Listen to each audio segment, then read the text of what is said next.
రాజుల మొదటి గ్రంథం 11వ అధ్యాయం 38వ వచనం, ఒక్క వచనాన్ని మనం ధ్యానం చేద్దాం రండి. నేను మీకు ఆజ్ఞాపించినదంతయు నీవు విని నా మార్గములను అనుసరించి నడుచుచు నా దృష్టికి అనుకూలమైన దానిని జరిగించుచు నా సేవకుడైన దావీదు చేసినట్లు నా కట్టడలను నా ఆజ్ఞలను గైకొనిన యెడల నేను నీకు తోడుగా ఉండి దావీదు కుటుంబమును శాశ్వతముగా నేను స్థిరపరిచినట్లు నిన్ను స్థిరపరిచి ఇశ్రాయేలు వారిని నీకు అప్పగించెదను. దేవునికి మహిమ కలుగును గాక. అయ్యా యేసయ్యా నీకు వందనాలు. దావీదుకు చూపిన కృప, దావీదు కుటుంబానికి చూపిన కృప, దావీదు కుటుంబం పైన నువ్వు చూపిన స్థిరపాటు, దావీదుకు నువ్వు ఇచ్చినటువంటి ఆశీర్వాదము నాకు కావాలి, నా కుటుంబానికి కావాలి.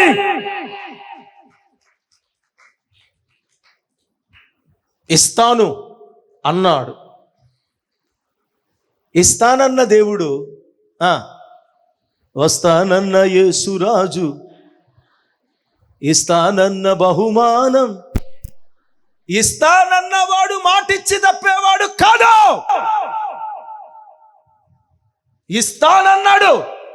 ఆకాశము భూమి గతించిపోయిన ఆయన మాటలు ఎన్నటికీ వాగ్దానము చేసి మాట తప్పుటకు ఆయన మనలాంటి నరమాత్రుడు కాదు. ఆ కృప నీకు కావాలా ఈరోజు? ఆశీర్వాదం నీ కుటుంబానికి కావాలా ఈరోజు? కుటుంబం ఎదురు చూస్తుందా? కనిపెడుతుందా?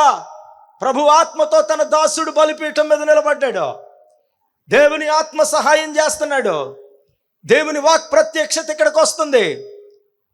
దాని కొరకు ప్రత్యేకంగా పండగలు నియమించాడు. పండగలోనికి వచ్చినటువంటి గంపెడ ఆశలతో ఎదురు చూస్తున్నటువంటి ఆశీర్వాదము లేక అల్లాడిపోతున్న ప్రియ దేవుని కుటుంబాలారా, ఆశీర్వాదం కొరకు ఎదురు చూస్తున్నటువంటి నా ప్రియ దేవుని బిడలారా, నీ కుటుంబము ఒక శుభకార్యం కొరకు ఎదురు చూస్తుందా? నీ కుటుంబము ఒక గృహము కొరకు ఎదురు చూస్తుందా? నీ బిడల ఉద్యోగం కొరకు ఎదురు చూస్తుందా? నీ వివాహం కొరకు ఎదురు చూస్తున్నావా? నీ గర్భఫలము కొరకు ఎదురు చూస్తున్నావా? నీ కుటుంబానికి ఏం కావాలి? ఏం కావాలి? ఒకటి చెప్పనా? ఒక టైమర్ పెట్టి దానికి ఒక 5 minutes టైం ఇచ్చి నీ కుటుంబానికి ఏం కావాలో కోరుకో అని అంటే నీ జీవితంలో నువ్వేమి కోరుకోలేవు. ఎందుకో తెలుసా? ఏం కోరుకోవాలో మనకి తెలీదు. అరే పెద్దోడికి ఇది, మరి చిన్నోడికి మరి ఇది, మరి అమ్మాయికి పెళ్ళి, మరి పెళ్ళి అయిన తర్వాత మళ్ళీ కాన్పు, మరి ఇవన్నీ చేయడానికి డబ్బులు కావాలి, మళ్ళీ ఇలా కావాలి, అలా సతమతం అయిపోతాం. అయోమయంలోకి వెళ్ళిపోతాం. అయ్యో ఇది అడగలేదు, ఇది మర్చిపోయాను, ఇది అడగాలి కదా, ఇది ముఖ్యం కదా, ఇది ముఖ్యం కదా అనుకుంటాం. నేనేమంటాను తెలుసా? అవన్నీ కాకుండా దావీదుకు చూపిన, కుటుంబానికి చూపిన కృప నాకు ఈ ప్రభువా. 1 wordలో, ఒక్క మాటలో అద్భుతమైన ప్రార్థన అండి ఇది. స్తోత్రం చెల్లించండి. దావీదుకే ఇస్తానన్నాడా? దావీదు తర్వాత రవికుమార్కి కూడా ఇస్తానన్నాడా? చెప్పండి, ఏదో మాట్లాడండి. ఇస్తానన్నాడా? పోనీ ఇచ్చాడంటారా? ఇచ్చాడు కదా. నీకే ఇస్తాను, నీ సంఘస్థులు ఎవరికి ఇవ్వనన్నాడా? మీకు కూడా ఇస్తానన్నాడా? ఇస్తాడని నమ్మకం ఉందా? ఈరోజే కావాలా? ఈరోజు తీసుకెళ్తారా? మోయగలరా? ఓపుకుందా? కావాలా? నువ్వు అనుకున్నట్లుగా ఏదో చిన్నది కాదు ఇది, మోసేస్తానడానికి. చిన్నది అనుకుని నా బండి స్కూటీ గురించి అడుగుతున్నానండి, కొత్త స్కూటీ, అదే కదా ఎత్తాడు దేవుడు. నాకేం లేదన్నా, మా అమ్మాయి పెళ్లి గురించి అడుగుతున్నాను, అదేనా? అన్న నాకేదో ఇల్లు, అదేనా? అది కదా. ఆయన ఇచ్చాడంటే అది అనంతమైనది. నువ్వు అడగడానికి 15 అడిగితే ఆయన ఇవ్వడానికి 115 ఎత్తాడట. అందులో నువ్వు అడిగినవేమి ఉండకపోవచ్చు, దానికి ఎన్నో రెట్లు మించినవి ఉంటాయి. స్తోత్రం చెల్లించండి. హల్లెలూయా. అందుకే దేవుని దగ్గర ఎప్పుడు అడిగినా ఏది అడిగినా లిజన్, వినండి. ఎప్పుడు అడిగినా ఏది అడిగినా ఏది కూడా మనకు కావాలన్నది అడగండి. స్తోత్రం. మనకు వద్దన్నది కూడా వదిలేయకండి. స్తోత్రం. ఏం అడగాలి ప్రభువా? ఏం అడగాలో తెలియదు నాకు. ఏం అడగాలో నాకు తెలీదు, తింగరబుచ్చినే. నాకు ఏది కావాలో, ఏది మంచిదో అది నాయన, ఏది మంచిది కాదో అది నువ్వు తీ నాయన. స్తోత్రం. హల్లెలూయా, హల్లెలూయా. మన జీవితంలో ప్రతి మనిషికి కూడా వాడి జీవితాన్ని నాశనం చేసి, పాడు చేసి, అధోగతి పాలు చేసి, అల్లరి పాలు చేసి, బ్రతుకుని బుగ్గుపాలు చేసేవన్నీ కూడా చాలా మంచివిగా కనబడతాయి. స్తోత్రం. అది నీ వివేచన లోపములో లోకనాథుడైన సాతానుడు నీ కలిగించేటువంటి ఒక భ్రమ. అవ్వమ్మ పండు దగ్గర నుంచి ప్రతిదీ కూడా మేలైనది, జీవము కలిగినది, దాని ద్వారాగా నువ్వు ఆత్మీయంగా బలపడేది, దాని ద్వారాగా నీకు మేలు కలిగేది ఎప్పుడూ కూడా అది నిష్ప్రయోజనమైనదిగా చూపెడతాడు సాతానుడు. అందుగురించి మన జ్ఞాన వివేచనలతో పని లేకుండా ఆలోచించే పనిని ఎవరి మీద పెట్టేయాలి? ఆయన మీద పెట్టేసేయాలి. అంతే. నీ ఇష్టం ప్రభా, నేను అడుగుతున్నాను కానీ ఇది కరెక్ట్ అని నేనేం చెప్పలేను ప్రభా, నీ ఇష్టం ప్రభా.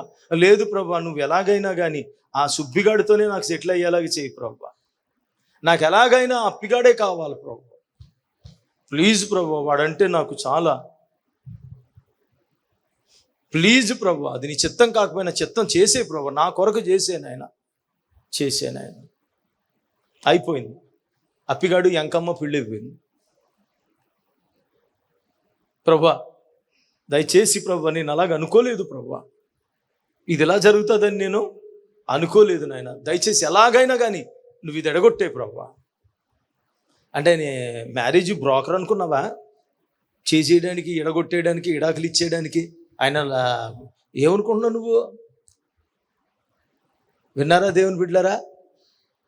ఆచితూచి దేవుని సన్నిధిలో మనలను మనం అప్పగించుకుని, ప్రభువుని చిత్తమైనది ఏదో వివేచించున్నట్లుగా వినండి, చెప్పండి, నాకిష్టమైనది కాదో. ఏమన్నారు బోలే, తొందరపడిపోయారు ఎక్కడేదో. చెప్పండి, ఏమన్నారు? నాకిష్టమైనది కాదా? ఆయనకి ఇష్టమైంది నువ్వు ఆయన కౌగిల్లో ఉండాలని వచ్చే అంటాడు, ఆవో అంటాడు. అప్పుడు పరదేశులమో వెళ్ళిపోతావా? ఆయనకి ఇష్టమైంది కాదు. ప్రభువా, నాకు ఇష్టమైనది కాదు, నీ చిత్తమైనది నా జీవితములో నెరవేర్చు ప్రభువా. పరలోక ప్రార్థనలో చెప్తాం, ఏమని చెప్తామండి? నీ చిత్తమే పరలోకమందు నెరవేరుచున్నట్లు భూమి యందును, అంటే నా యందును నెరవేరబడును గాక అని మనం ప్రార్థన చేస్తాం. స్తోత్రం చెల్లించండి. హల్లెలూయా. అక్కడికి వెళ్ళడం నీ చిత్తమేనా? చూడ్డానికి అక్కడ ఏమీ లేదు.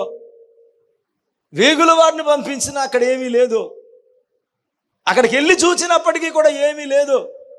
అక్కడ అలా బలత్కారుల చేతిలో మేము మిడతల్లాగా నలిగిపోవాలి తప్ప, ఫెరిజ్జీలు ఉన్నారు, హిబోసీలు ఉన్నారు, హిత్తీయులు ఉన్నారు, వాళ్ళు ఉన్నత దేహులు, వాళ్ళ దృష్టికి మేము మిడతల్లాగా ఉన్నాం. అక్కడ ఏమీ లేదు మాకు.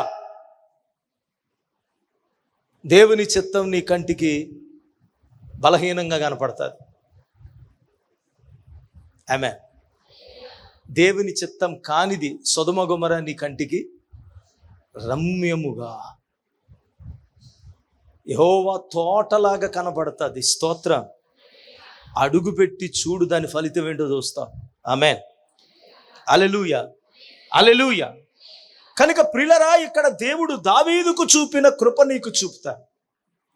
దావీదుకి ఇచ్చిన ఆశీర్వాదం నీకు ఇస్తాడు. దావీదు కుటుంబాన్ని స్థిరపరిచినట్లు నీ కుటుంబాన్ని స్థిరపరుస్తాను. యాజ్ ఇట్ ఈస్ నీ కుటుంబం దావీదు కుటుంబం ఒకటే. స్తోత్రం. అయ్యా, అలనాడు దావీదుకి ఇచ్చిన హెచ్చింపు ఈ కుటుంబానికి ఇచ్చావయ్యా. అలనాడు దావీదుకి చూపిన కృప ఈ కుటుంబానికి చూపవయ్యా.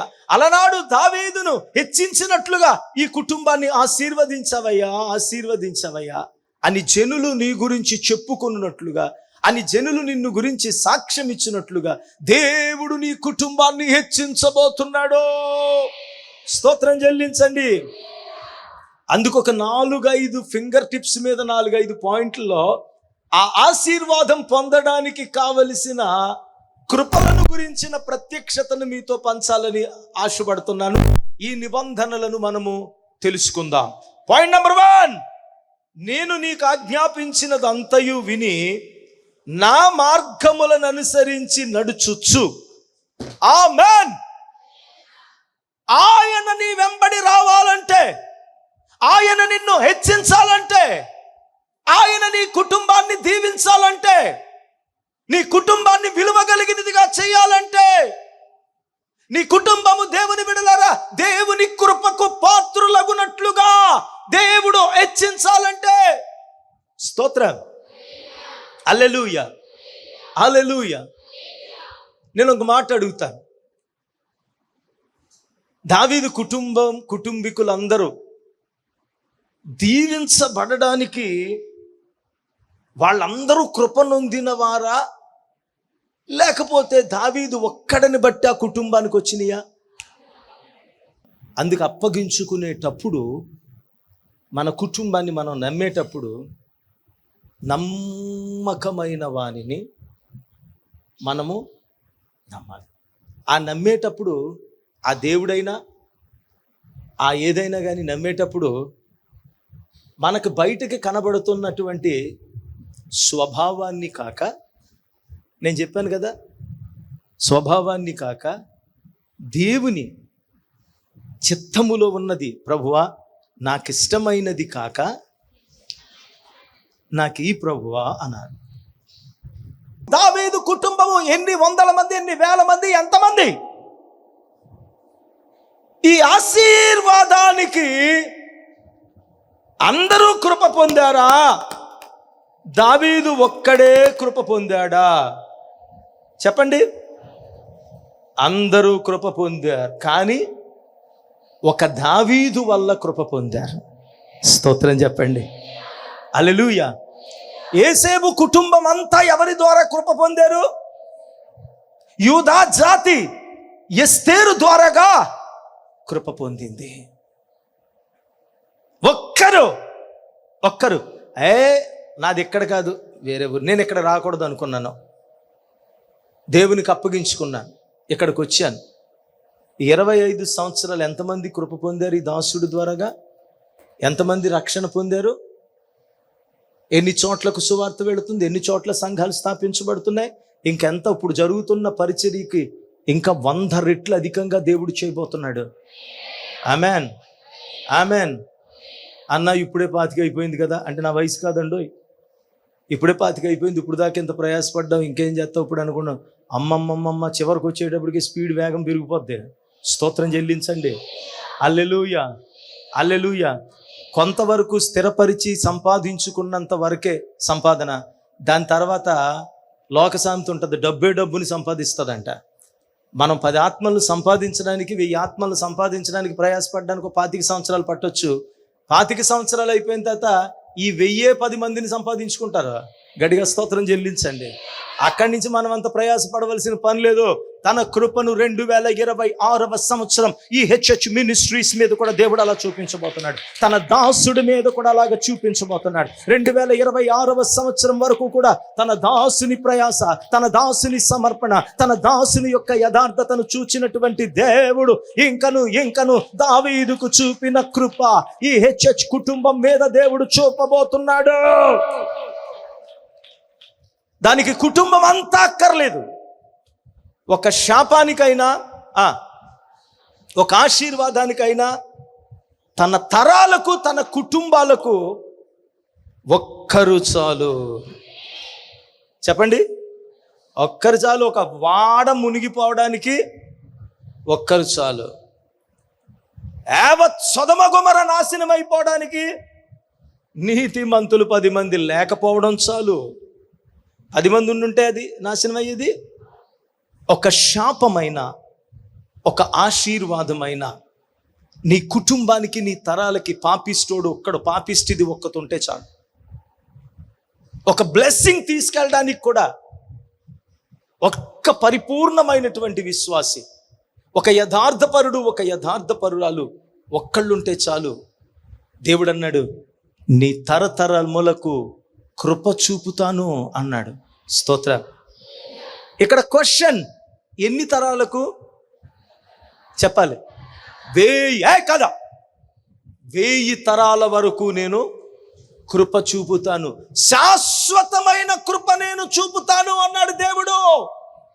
Praise the Lord. హల్లెలూయా, హల్లెలూయా.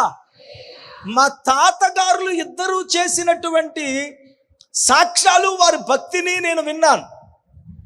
ఒక ఆయన పేరు నోవాహ్, ఒక ఆయన పేరు డానియల్. విన్నారా? ఆ తర్వాత మా తల్లిదండ్రులు చేసినటువంటి భక్తి మమ్మల్ని పెంచింది నేను చూశాను. మా తాతల దగ్గర నుంచి వచ్చిన కృప మా తండ్రుల దాకా వచ్చింది. మా తండ్రులగా చూపినటువంటి పైన దేవుడు చూపిన కృప మా దాకా వచ్చింది. మా కృప మా పిల్లల దగ్గరకు వెళ్తుంది. ప్రియులరా, ఇది మాత్రమే కాదు, సేవలో ఉన్నాము గనుక దేవుడు మాకిచ్చిన ఆత్మీయ పిల్లల మీద కూడా చేరిన వారికి, కోరిన వారికి, స్థిరపరిచిన వారికి, సమర్పించుకున్న వారి మీదకి ధారాళంగా ప్రవహిస్తూ ఉంది. ఆమేన్. అందుకొరకు ఒక్కరు, నేను అంటున్నాను, ఈ రోజున ఆ ఒక్కదానివి, ఆ ఒక్కడివి నీవే కావాలని దేవుడు కోరుకుంటున్నాడు. Praise the Lord. Hallelujah, hallelujah. అదే కృప దావీదుకు చూపిన కృప, అదే కృప దావీదు కుటుంబాన్ని ఆశీర్వదించిన కృప, అదే కృప నీ కుటుంబానికి నేను ఇస్తాను. నీవు చేయవలసిందల్లా ఏంటో తెలుసా? నా మార్గములను అనుసరించి నడు. స్తోత్రం చెప్పండి. ఎవరి మార్గం? గట్టిగా చెప్పాలి. ఎవరి మార్గం అంటే నీ మార్గం. ఎవరి మార్గం అవ్వాలి? యేసు మార్గం అవ్వాలి.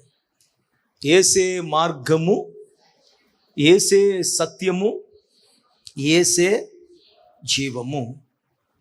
దేవుని మార్గం నీ మార్గం అయితే, మళ్ళీ చెప్తున్నాను వినండి, దేవుని మార్గానికి నీ మార్గాన్ని నువ్వు అప్పగించుకుని ఉండుంటే, దేవుడు తన మార్గములో నడుస్తున్న వారికి ఆయన నడిపించుకుంటాడు. ఏ దుష్ట మృగము నిన్ను తాకలేదు, ఏ తెగులు నిన్ను సమీపించదు. ఏ ఎండ దెబ్బ, ఏ వెన్నెల దెబ్బ, సముద్రాలే అడ్డుగా వచ్చిన, అరణ్యములో బండ నుంచి నీళ్లను రప్పించిన దేవుడు నిన్ను నడిపించుకుంటాడు. స్తోత్రం చెప్పండి. దానికి కారణం ఏంటో తెలుసా? నీవు దేవుని మార్గానికి నిన్ను నువ్వు సంపూర్ణంగా అప్పగించుకుంటే. కొంతమంది అప్పగించుకుంటారు. ఎలాగ అప్పగించుకుంటారంటే, దేవా నన్ను నేనుగా పాదమస్తకం నీకు అప్పగించుకుంటున్నాను, నా ఇష్టం కాదు, నీ చిత్తమే నా జీవితంలో నెరవేర్చబడునుగా కానీ చెప్పి, నీ చిత్తం కానిది వద్దు, నీ చిత్తమైనది పోనీయొద్దు. ప్రభువా నువ్వేం చెబితే అది చేస్తాను, నువ్వేం చెప్తే అది చేస్తాను అన్న వారి దగ్గర అలాగ దేవుని చేతులకు అప్పగించుకున్నటువంటి వాళ్ళు ఉంటారు. కొంతమంది ఏం చేస్తారు తెలుసా? ప్రభువా నువ్వు నా చేతులకు అప్పగించుకో. ఎవరిని? నిజం. నువ్వు నా చేతులకు అప్పగించుకో, నేను నిన్ను ఎక్కడ అడ్డెట్టుకోవాలో అక్కడ అడ్డు పెట్టుకుంటాను. నేను నిన్ను ఎక్కడ నీ బోర్డు వాడుకోవాలో, నీ పేరు వాడుకోవాలో అక్కడ నిన్ను వాడుకుంటా ఉంటాను. అక్కడుండు, నువ్వు అక్కడ నిలబెడితే నీ పేరు చాటున నా జీవితాన్ని, నీ చాటున నా బ్రతుకుని, నీ చాటున నేను చేసేటువంటి ప్రతి చీకటి బాగోకతానికి నువ్వు అడ్డుగా నిలువు నాయనా, నువ్వు అడ్డుగా నిలువు. నిన్ను చూచి నన్ను నమ్మేయాలి, నిన్ను చూచి నన్ను నమ్మాలి. దేవునిని అడ్డు పెట్టుకుని, దేవుని నామాన్ని అడ్డు పెట్టుకుని దేవునిని నడిపించే విశ్వాసులు అనకూడదండి, పిశాసులు చాలామంది ఉంటారు సమాజంలో. నేను అంటున్నాను, దేవుణ్ణి నమ్ముకుంటున్నావా, అమ్ముకుంటున్నావా? దేవుడు. ఆమేన్, హల్లెలూయా. ఆయన ఎవరైనా దేవుడు, మామూలుడు కాదు ఆయన. నువ్వు ఉండమన్న దగ్గర ఉండడానికి, ప్రభా నువ్వు మా రూమ్లో, మా ఇంట్లో ఈ గదిలోనే ఉండు, మిగిలిన రూములన్నీ నాయి, పూజా గది నీకు పెడుతున్నాను, అందులో ఉండు, ఇంకా హాల్లో జరిగేది నువ్వు చూడుకో, బెడ్రూమ్లో జరిగేది నువ్వు చూడుకో, చూడు, ఇక్కడే ఉండు. దేవుని బిడ్డలారా గమనించండి, ఎంత భయంకరమో ఆలోచన చేయండి. అలాంటి వారు లేరంటారా? ఎంతోమంది దేవుడిని అడ్డు పెట్టుకునేవాడు, సేవను అడ్డు పెట్టుకునేవాడు, దేవుని బోర్డు వేసుకునేవాళ్ళు. వీళ్ళ జరిగినటువంటి ఘాతకమైన జీవితంలో జరిగిన ప్రతి దానికి కొంతమంది జీవితాల్లో ఏంటి వీళ్ళని కాపాడిందంటే దేవుడు కాపాడలేదు, దేవుడు పేరు పెట్టుకుని వీళ్ళు తప్పించుకుని దేవుడు కాపాడాడనే భ్రమలో ఉంటారు. ఒకవేళ అలాగే నీ దగ్గర నుంచి డబ్బులు తీసుకుని నమ్మించి మోసం చేశారు, ఎవరు అడ్డు పెట్టుకున్నారో తెలుసా? నేను దేవుడిని నమ్ముకున్నానండి, నేను సంఘంలో ఉన్న విశ్వాసినండి. కొంతమంది మోసపోయిన వాళ్ళు వచ్చేమంటారు తెలుసా? ఏమంటే ఆవిడ ప్రార్థనకు వస్తుందని కదా నమ్మి మోసపోయామండి. ఆవిడ దేవుని దగ్గరకు వస్తుంది కదా, పాటలు పాడుతుంది కదా, ఆవిడ దేవుని దగ్గర చాలా భక్తిగా ప్రార్థన చేస్తుంది కదా, అది చూసి మేము అనుకున్నామండి బాబు, అందుకనే ఇచ్చాము. అయ్యో అతను దేవుని బలిపీఠం మీద పనిచేస్తాడు, అతను దేవుని నమ్ముకున్నారని మోసపోయామండి, దేవుని నమ్ముకున్నారని మేము నమ్మామండి. అంటే వీళ్ళు ఏం చేశారు తెలుసా? దేవునిని అమ్ముకోవడానికి వీళ్ళు దేవుణ్ణి అడ్డు పెట్టుకుని వెనకాల వీళ్ళ భాగోత్వం జరిగించారు. ప్రియులారా, అందుకే అన్నాడు దేవుడు, మరలా నన్ను మీరు బాహాటముగా సిలువ వేస్తూనే ఉన్నారు. అమ్మా, దేవుణ్ణి నమ్ముకోకపోయినా పర్వాలేదు, కానీ దేవుణ్ణి నమ్ముకోకు తల్లి, దేవుణ్ణి నమ్ముకోకు. ఆయన దేవుడు. అన్నా నేను పాపంలో బతుకుతున్నాను, నేను లోకంలో బతుకుతున్నాను, నేను మోసం చేయాలనుకుంటున్నాను, వెళ్ళి డైరెక్ట్గా చెప్పే. దానికి దేవుడిని అడ్డు పెట్టుకోకు. నీ చిట్టి వ్యాపారానికి దేవుడు అడ్డు కావాలా?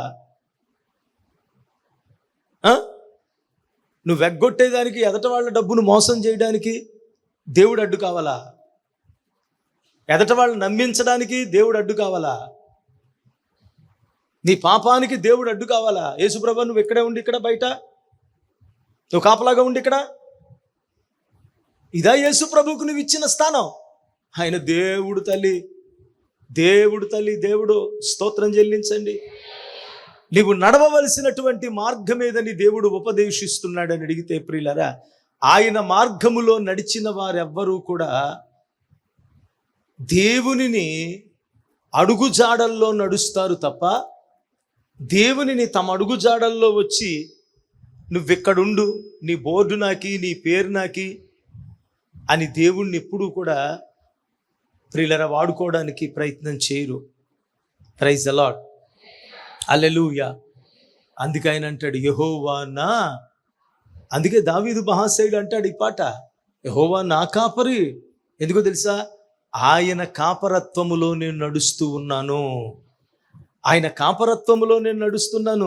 ప్రియ కుటుంబీకులారా, ప్రభు నామములో నేను మీకు మనవి చేస్తున్నాను, మీ ఆధ్యాత్మిక భక్తి జీవితంలో కూడా ఒకవేళ నేను మళ్ళీ చెప్తున్నాను, ఒక్కళ్ళే మీ కుటుంబ ప్రతినిధులుగా మీరు ఇక్కడికి వచ్చారేమో, ఒకవేళ కుటుంబ ప్రతినిధులుగా మీరు ఇక్కడికి వచ్చినప్పుడు, దేవుని బిడ్డ, దేవుని సన్నిధిలో నువ్వు ఇక్కడికి వచ్చినప్పుడు ఆ ప్రభు యొక్క ఆశీర్వాదం నీ కుటుంబానికి తీసుకువెళ్ళాలని నువ్వు ఇక్కడికి వస్తే కనుక, నేను అంటున్నాను, దావీదు ఒక్కడ అప్పగించబడినట్లుగా నీ కుటుంబాన్ని, నీ బిడ్డలను, వారి భవిష్యత్తుని కుటుంబ ప్రతినిధిగా భార్యగా వచ్చావో, భర్తగా వచ్చావో, కుమారుడిగా వచ్చావో, కుమార్తెగా వచ్చావో, ముందు నీ బ్రతుకుని ప్రభువుకు అప్పగించుకుని, నీ మార్గాన్ని ప్రభువుకు అప్పగించుకుని, దేవుని దగ్గర నువ్వు ప్రియులరా ఆ యేసు మార్గములో నడుస్తానని నువ్వు తీర్మానం చేసుకుంటే గనక నీ కుటుంబం యావత్తుని కూడా దేవుడే నడిపించగలుగుతాడు. నీవు నీ కుటుంబానికి చేయలేకపోయిన ఆశీర్వాదాలు, నువ్వు ఇవ్వలేకపోయినటువంటి దీవెనలను ప్రభువు నీకు అనుగ్రహిస్తాడు. స్తోత్రం చెల్లించండి, గడిగా స్తోత్రం చెల్లించండి. అందుకే నా యేసు కుటుంబ దేవుడు, కుటుంబాలను ఆశీర్వదించే దేవుడు. ఇదిగో నీవు ఆజ్ఞాపించినదంతయు నీవు విని, ఇదిగో నేను ఆజ్ఞాపించినదంతయు నీవు విని నా మార్గములలో నడుచుకొనిన ఎడలా, నీ మార్గం, ఏ మార్గం అది చెప్పాలి? యేసు మార్గం. నీ మార్గం ఎవరి మార్గం? అది యేసు మార్గం. నీ మార్గం ఎవరి మార్గం? అయితే నీ మార్గం లేదా ఎదటోడు మార్గం, ఈ రెండు మార్గాలే తప్ప మధ్యలో యేసు మార్గం అనేది లేదు. మన జీవితంలో ఏదైనా ఒక మార్గం ఉందంటే అది దేవుని మార్గమందు మనం నిలిచిన వారమై ఉండాలి. నేను మళ్ళీ చెప్తున్నాను, ఈ కుటుంబ బాంధవ్యాల్లో భర్తకు భార్య, భార్యకు భర్త, తల్లిదండ్రులకు పిల్లలు, పిల్లలకు తల్లిదండ్రులు, ఎన్నో ఎన్నో ఎన్నో కొన్ని సమస్యలు, కొన్ని శోధనలు, కొన్ని వేదనలు, కొన్ని ఎడబాట్లు, కొంత అసంతృప్తి, కొంత అయిష్టం, కొన్ని విభేదాలు ఎన్ని వచ్చినా ప్రియమైన దేవుని బిడ్డలారా, వారు దేవుని మార్గమందు నడిచిన వారైతే గనక ఎక్కడ ఎప్పుడు వారి కుటుంబ బాంధవ్యములో ఉండవలసిన విలువలు ఎప్పటికీ కూడా, ఆ మమతలు, ఆ విలువలు తరిగిపోవు. స్తోత్రం చెల్లించండి. తనెప్పుడు ఎప్పుడు నీకు కిరీటంగానే ఉంటాడు. స్తోత్రం చెల్లించండి. అంతే అంతే. లోకస్తుల్లాగా, బయట వాళ్ళలాగా అయ్యో రకరకాలైనటువంటి ప్రలోభాలలో కొంతమందికి భలే ఉంటుంది ఇలాంటి ఆవగింపు. ఏమండి, ఆ ఎదురింటి సుజాత గారు భర్తను చూసారా అందంట. ఆయన రోజు బారెడు పువ్వులు తీసుకొచ్చేస్తాడు ఆవిడికి. ఆవిడ కావాలని జడల్లుకుని నా ముందు రోజు ముగ్గులేస్తా కనపడతాదండి. అప్పుడు అన్నాడంట, వసే వాళ్ళ ఆయన పువ్వులు కొట్టే, వాళ్ళ ఆయనదేంటి పువ్వులు కొట్టు, మిగిలిపోయినవి అన్ని తీసుకొచ్చి దాన్ని నెత్తిలో పెడుతున్నాడు, నాది కారం కొట్టు, రోజు తీసుకొచ్చి మొహం మీద అయినా అన్నాడు. ఆ కారాలు పువ్వులు ఎందుకే నీకు? మిమ్మల్ని కాదమ్మో, దాని గురించి అన్న. ఏం కావాలనుకున్నావు? ఒక భర్త స్థానం కుటుంబానికి, బిడలకు గౌరవప్రదమైన స్థానం. అయ్యో, భార్యని, తల్లిని, తండ్రిని విడిచి నేను నిన్ను అంటుకున్నాను, అన్నీ వదిలిపెట్టి నీ దగ్గరికి వచ్చేసాను కదా చీవుడు ముక్కుదానా. మా అమ్మ లేనప్పుడు నువ్వు నాకేమవ్వాలి? అమ్మవు అవ్వాలి. నా ఒంటరితనంలో నా తోబుట్టూరు లేనప్పుడు నువ్వు నాకేమవ్వాలి? చెల్లి కావాలి. సుఖ దుఃఖాలలో నువ్వు నాకు. ఒక భార్య ఎన్ని పాత్రలు పోషిస్తుందో తెలుసా? ఇవన్నీ కూడా నిన్ను నమ్మి తల్లిని, తండ్రిని, అందరినీ వదిలి వచ్చిన వారికి ఒక స్త్రీ మాత్రమే పంచగలిగినటువంటి గొప్ప ప్రేమ ఇది. స్తోత్రం, హల్లెలూయా. నిజం, కొంతమంది భార్యలలో వీళ్ళందరినీ చూసుకోవచ్చు, కొంతమంది భార్యలో వీళ్ళందరినీ చూడొచ్చు. అందరినీ కూడా ఇన్ని కోణాలలో వీళ్ళను చూపించగలిగిన గొప్ప శక్తి ఒక స్త్రీలో మాత్రమే ఉంది. ఆమెన్, హల్లెలూయా, హల్లెలూయా. తన ఏకాంతములోనికి వెళ్ళిందా భారీగా ఉంటుందండి. అన్నం పెట్టే దగ్గర అమ్మలా మారిపోతుందండి. ఆదరించే దగ్గర దేవుని బిడ్డల సహవాసంలో ఒక చెల్లిగా మారిపోతుందండి. ఇవన్నీ ఒక్క స్త్రీమూర్తిలోనే ఉంటాయన్నా?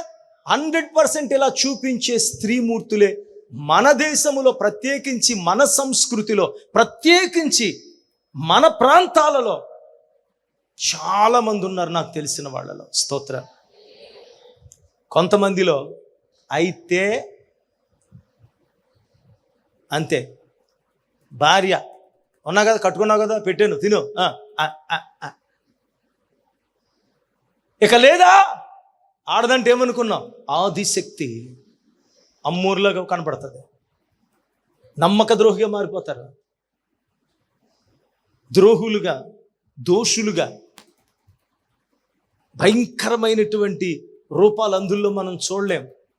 చెల్లి జాగ్రత్త, ప్రభు పేరిట నేను మనవి చేస్తూ ఉన్నాను. దేవుని మార్గములో నడుచుకొనుచు, పక్కనుంది ఒక మాట, ఏంటో తెలుసా? ఆయన దృష్టికి, ఏంటది? నీ దృష్టికి అనుకూలమైనవి చేస్తూ వస్తున్నావు ఇప్పుడు దాకా. నువ్వు ఏ వ్యామోహంలో ఉన్నావో దానికి అనుకూలమైనవి చేస్తున్నావు.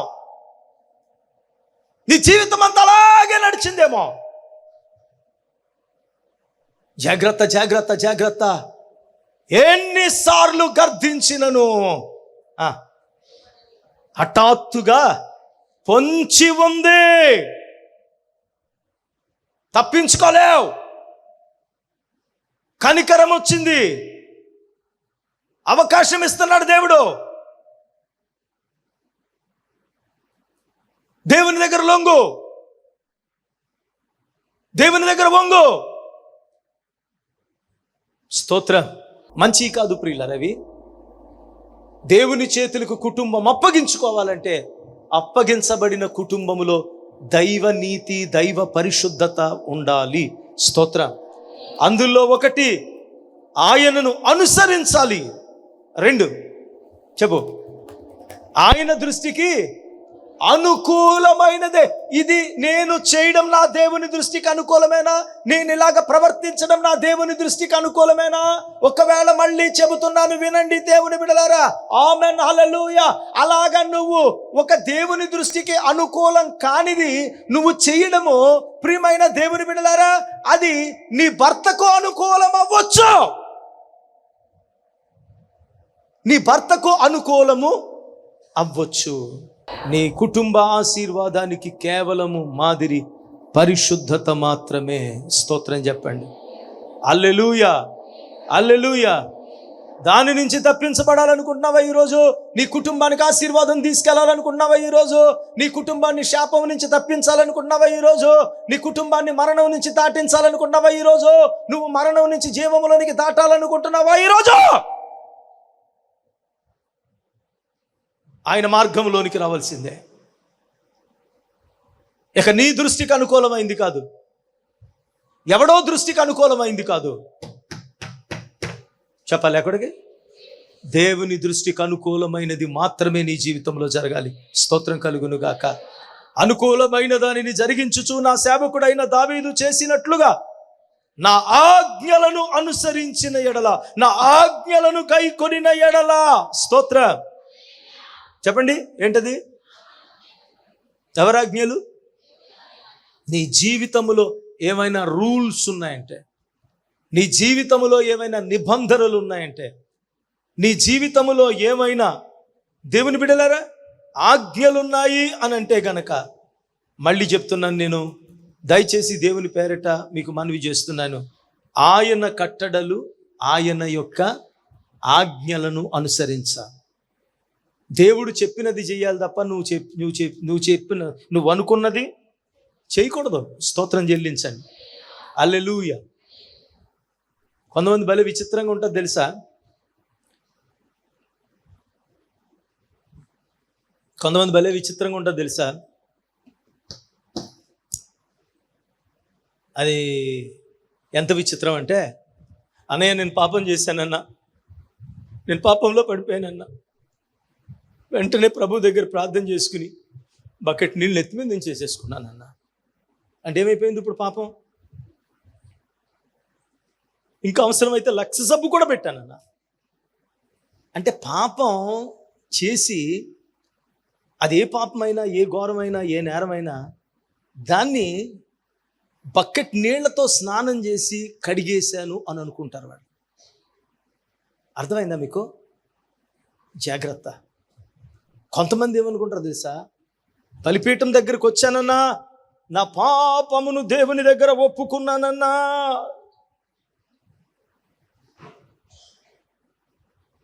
నేను ఒక మాట అడుగుతాను, అడగనా? బలిపీఠం నీ పాపాన్ని క్షమించగలదా? నాకు తెలియదు. క్షమించగలదా? క్షమించగలదా? బలిపీఠం నీ పాపాన్ని క్షమించలేదు. బలిపీఠం మీద ఉన్నటువంటి యాజకుడు నీ పాపాన్ని క్షమించాలి. స్తోత్రం చెల్లించండి. నీ కొరకు ఒక బలి పశువు బలిగా అర్పించబడాలి. అర్పించడానికి నువ్వు తీసుకొచ్చినటువంటి బలి పశువుని కొమ్ములకు కట్టాలి. అమ్మా ఏంటి? అయా యాజకుడా, నా పాప దోషము నిమిత్తం నా పాప ప్రాయశ్చిత్తార్థ బలిగా నేను ఈ బలిని అర్పించడానికి వచ్చాను. నీ చేయి చాపు, ఆ బలి పశువు మీద నెత్తి మీద పెట్టానయ్యా. నీ పాపములు అన్నీయు ఆ జంతువు పైకి ఆపాదించబడ్డాయి. ఇది మొదలుకొని నువ్వు నిందారహితురాలివి అని యాజకుడు ప్రకటించాలి. అప్పుడే నీ పాపం అక్కడ పరిహరించబడింది. 2, నీ నిమిత్తము ఒక బలి పశువు బలిగా అర్పించబడాలి. అది కూడా ఎవరు అర్పించాలి? మనం ఏమనుకుంటామో తెలుసా? మన పాపాలు ఒప్పుకోము. మన బలి అర్పణ, మన దహన బలి ద్రవ్యంగా మనము దేవుని దగ్గర పోయబడము. పాత నిబంధనలో దహన బలి, కొత్త నిబంధనకు వచ్చేటప్పటికి దహన బలి నాకు ఇష్టమైనది కాదు. ఏమి ఇష్టం అన్నాడు? విరిగి నలిగిన హృదయమే నాకు ఇష్టమైన బలి అని అన్నాడు. స్తోత్రం చెప్పండి. హల్లెలూయా. బలి అర్పణ జరగదు, పాపపు ఒప్పుటోలు జరగదు. విరిగి నలిగిన హృదయం అక్కడ ఉండదు. అయ్యా నేను ఈ పాపం చేశాను, నేను నీళ్లు చల్లేసుకున్నానయ్యా. వావ్. అయ్యా అనుకోకుండా నా బుద్ధి సరిలేక దొంగతనం చేశానయ్యా. ఎంతమ్మా? 1,00,000 రూపాయలయ్యా. ప్రార్థనకు వచ్చారు వాళ్ళు, బ్యాంక్ వెళ్తా తెచ్చుకున్నారు. వాళ్ళు ఎవరో చెప్పలేను, ఎప్పుడో చెప్పలేను, కానీ జరిగిపోయింది. మరేం చేసావమ్మా? అందులో 10,000 మీకు వేసాను. ఆ పాప ప్రాయశ్చిత్తం ఏంటి? 10,000 దేవుడికి వేసేసాను, దేవుడు క్షమించేశాను. నీళ్లు పోసేసుకున్నాను, దేవుడు క్షమించేశాడు. స్తోత్రం. హల్లెలూయా. అవుతుందా? అలాగా అవుతుందా? అలాంటి భ్రాంతిలో కొంతమంది బతికేస్తారు. అలాంటి భ్రాంతిలో కొంతమంది బ్రతికేస్తారు. వాళ్ళకున్న బలం ఏంటంటే ఆల్రెడీ వాళ్ళు ఈవిల్ స్పిరిట్తో ఉంటారు. ఆ స్పిరిట్తో నింపబడిన వాళ్ళ బలం ఏంటని అడిగితే కనుక చేశాం కదా. కొంతమంది నేను ఉపవాసం ఉండిపోయానన్నా, ఉపవాసం ఉండకపో, ఉపవాసం ఉంటే పాపాలు పోతాయని చెప్పాడా దేవుడు? ఉపవాసం దేనికి? పాపాలు పోవడానికి ఉండమన్నాడా? ఎందుకు? అరే నీ ఒళ్ళు కదులుతా లేదు, నీకు ఇప్పుడు కాదు మామూలుగా అడుగుతున్నా, వంగుతా లేదు కాబట్టి వంచడానికి కొంచెం దాన్ని అణుచుకో అని అన్నాడు తప్ప దానికి ఉపవాసానికి పాప పరిహారానికి సంబంధము. ప్రార్థన చేసుకున్నానన్నా, దేవుని బిడ్డలారా ఆత్మను పొందుకోను, అది కూడా పాప ప్రాయశ్చిత్తం కాదు. పరిశుద్ధాత్మ వచ్చిన వాళ్ళందరూ పరిశుద్ధులైపోతారా? పాపాత్ముల మీదకి పరిశుద్ధాత్మ రాదా? అన్యజనుల మీదకి రాలేదా? బాప్తిస్మం పొందని వాళ్ళ మీదకి రాలేదా? కోర్స్ దానికి దీనికి సంబంధం లేదు. మీకు ఈ విజ్ఞానం కలగాలని విపులంగా నేను చెప్తున్నాను. లేదు, దానికి దీనికి సంబంధం లేదు.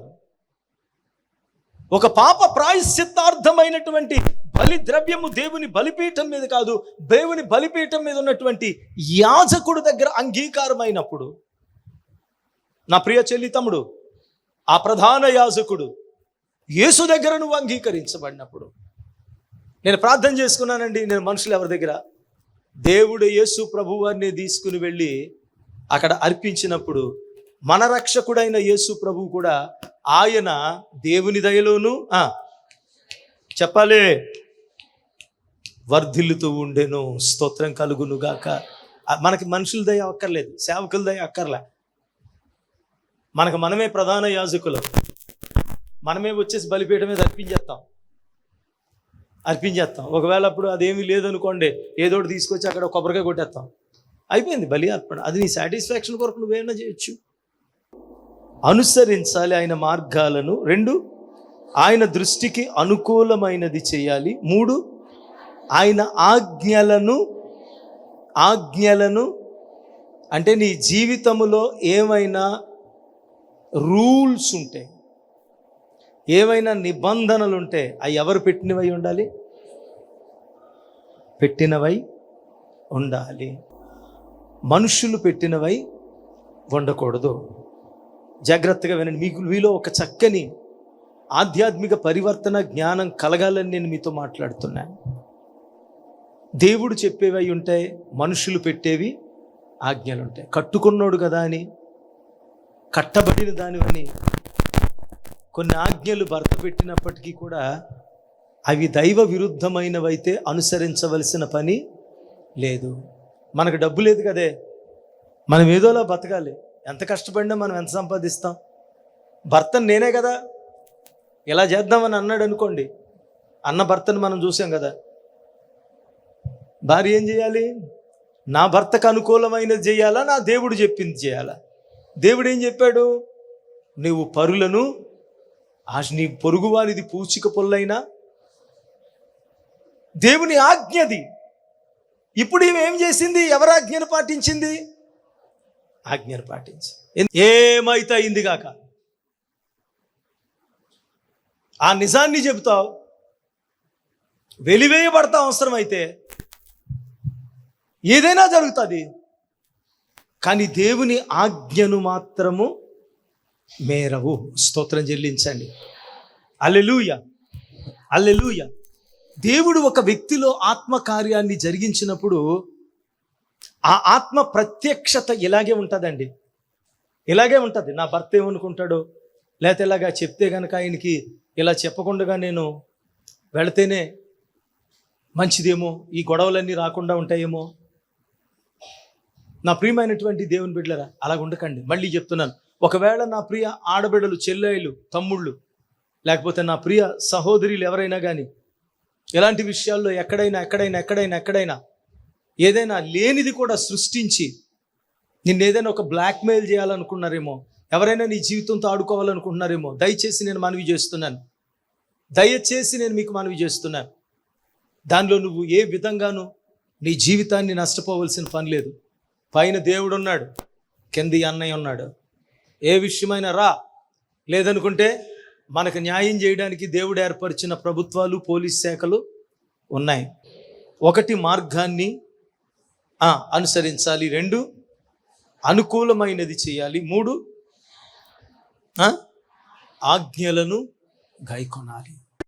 దేవుడు నిత్యము నిన్ను ఆశీర్వదించి అభిషేకించి ఉన్నాడు. రక్షణ, విడుదల, ఆశీర్వాదం లేక వేదన పడుతున్నారా? 25 సంవత్సరాలుగా కుంచనపల్లి ఇమ్మానుయేలు స్వస్థత గృహంలో దైవజనులు రవికుమార్ గారు, అరుణ రవికుమార్ గారుల ద్వారా దేవుడు చేస్తున్న అద్భుతాలు. అంటే 18 సంవత్సరాల పిల్లలు లేకపోతే ఇక్కడికి వచ్చినప్పుడు అయ్యగారు ప్రార్థన చేశారు, మళ్ళీ పాపనిచ్చండి. 20 సంవత్సరాల తర్వాత దేవుడు ఆమె గర్భం తెరిచాడండి. నాకు గర్భఫలం దేవుడు 20 సంవత్సరాల తర్వాత నన్ను జ్ఞాపకం చేసుకుని చక్కని కుమార్తెనిచ్చి అప్పుల గురించి ప్రార్థన చేసుకుని బయటకు వచ్చిన వెంటనే అప్పుడు ఎప్పటి నుంచో రావాల్సిన డబ్బు వచ్చి అప్పులన్నీ తీరిపోయినాయి. దేవుడు నాకు ఆర్మీలో ఉద్యోగం ఇవ్వడం కూడా జరిగింది. బుద్ధి కింద గట్టంతాను ఉదయం గారితో తైను రాసుకుని వాడికి తైను రాసుకుంటుంటే అలాగలాగా కరిగిపోయిందమ్మకు. యవ్వనస్తులను ఉజ్జీవంతో నింపుటకు బ్లెస్సీ గారి ద్వారా వినిపింపబడుతున్న వర్తమానాలు, ఆత్మాభిషేకంతో ప్రిన్సీ గారి ద్వారా చేయబడుతున్న ఆరాధన ఇప్పుడు మన బి కొండేపాడులో. ఆశీర్వాద అభిషేకం, ఆశీర్వాద అభిషేకం, ఆశీర్వాద అభిషేకం, విడుదల, స్వస్థత, తైలాభిషేకం. ప్రతి మంగళవారం ఉదయం 10 గంటలకు ఇమ్మానుయేలు స్వస్థత గృహము బి కొండేపాడు నందు జరుగును. శక్తివంతమైన స్తుతి ఆరాధన, హృదయాలను కదిలించే బలమైన ఆత్మీయ వర్తమానాలు, మీ సమస్యలను నేరుగా దైవజనులకు చెప్పి ప్రార్థన చేయించుకునే గొప్ప అవకాశం. దైవజనులు ప్రతి ఒక్కరికి వ్యక్తిగతంగా తైలాభిషేక ప్రార్థన చేయుదురు. రండి, మీ దుఃఖ దినములు సమాప్తములగును.